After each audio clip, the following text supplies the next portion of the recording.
All right, guys. So now you've gotten to the application. They say, that's the price that I want. And you say, perfect. Go ahead and grab your driver's license. They're just going to do a quick check. Make sure you're not a reckless driver. But that's not you, John. They typically laugh. They go grab their driver's license. You're getting into the app. This is where I normally start building rapport. I don't really talk about the weather or anything prior until I get into the app, because that's when we're doing business. And then I might talk about their grandkids or whatever, their dog. And you're just making casual conversation. You don't have to be fake. You're just, talking to them as time's going slow. So as you're getting into the app, I'm going to talk about the 2 most common objections, whether it's mortgage protection or even final expense, that you will ever come across doing an application. It's going to be getting the social security number, and then also the banking objection. Social security is always going to be first. This is the way that I do it. I do it very casually, and I'll say, once we get the application, they get the driver's license number. I'm now just going to be filling out the app. So John, your full name is John Smith, right? And he's going to say, oh, my middle name's Frank. Okay, John Frank Smith. Gotcha. The address, if you do get this approved, you just want to go into the 123 Main Street. He's like, yeah, I'm filling it out, getting all the casual stuff. What's a good email for you, John? johnsmith@gmail. Perfect. And the number I'm calling you on is the main phone number. Yes, I'm filling out all that information. Now I'm going to gather the social. This is what I do. Like I said, I get the casual information. Then I say, perfect. Now, John, were you born here in Washington, or was that a different state? He was like, oh, I was born in Washington. Okay, cool. And they always have me ask this, John, are you a U.S. citizen? He's like, yeah, I am. And I say, cool, verify your social.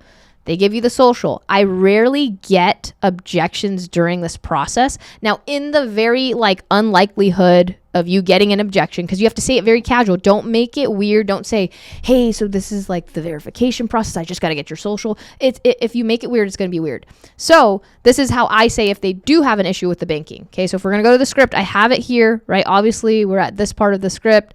When you do process the app, I have it here. So on here, it's going to say, if they're saying, hey, why do you need my social security number? I'm going to say, hey, so they just got to verify that you are who you say you are, right? And you're, also your social's tied to your medical record. So they're going to make sure you're not lying about the prescriptions you told me. Okay. And this is how the insurance company is going to verify what you're telling me about your health is true and that you're a U.S. citizen. Then I just say, hey, so what's your social? So I don't feed too much into it or make it weird, but I just say, hey, so obviously with insurance, they got to make sure that you are who you say you are. Your neighbor's not trying to get insurance in your name, that you are a U.S. citizen. Every single insurance application is going to need this information. Obviously, even when you get a new phone number with Verizon, they ask for your social. So this is just part of the insurance application for your safety, that no one's trying to get insurance in your name. So what was your social, John? And then they should spit it out. Okay, so that's, like I said, I normally don't get that objection if you preface it very casually. But if they do give you an objection, that's kind of what I say. You could turn it into your own words and just say, hey, if they end up giving you more grief, right, which they might even give you more grief at the banking, I just say, hey, so every insurance application, they're going to need this information, whether you go to State Farm down the street or Allstate. They have to make sure that you are a U.S. citizen and that your account is located in the United States and not offshore. And I'll kind of touch on that with the banking. But anyways, that's the social and all the issues with the social. Now going into banking, right? Banking's towards the last half of the application, kind of the last 2 pages of the application. So again, social will be first and then banking. Once we get to banking, again, super, super casual. I'm going to say, now, John, if you do get approved, do you want this payment to go through the same bank that you pay your mortgage on? He's going to say, yeah. And I say, cool. Well, what financial institution? I might say, hey, so is this where you're going to get the, again, I'll repeat that. Breeze through casually, like it says on the script. Now, John, if you do get approved, do you want this payment to go through the same bank that you pay your mortgage on? He's like, yeah. Perfect. Okay. They're just going to need to verify the account and the routing match up with your name. Is your name on it, or your full name, or if it's a husband and wife, are both your names on the account? They're going to say, yeah. Okay, cool. Well, then who do you bank with? And then they might tell you who they bank with. You could Google the routing number, or you could just say, hey, yeah, they just want to make sure your name's on it. So we are going to need your routing and your checking number. If you want to grab a voided check, I say it's super casual. And then they might go grab it. You could say whatever it is you want, but that's the intro of how I say it. I say, hey, now if you do get approved, do you want this payment to go through the same bank that you pay your mortgage on, or whatever specific bank you want to use? They say, yeah, perfect. Well, they're just going to need to verify that the account and routing match up to your name, not like your neighbor's name. Who do you bank with? They're going to say Chase Bank. I'm going to Google Chase Bank routing in Washington, or whatever lead you're calling. And I'll say, perfect. I'll just verify the last 4 on there. I have 1, 2, 3, 4. Is that what you have? He's going to say, yeah. Cool. And then go ahead with the account number. Is it a checking or savings? Then they give you the account number. And normally you don't really have any issues.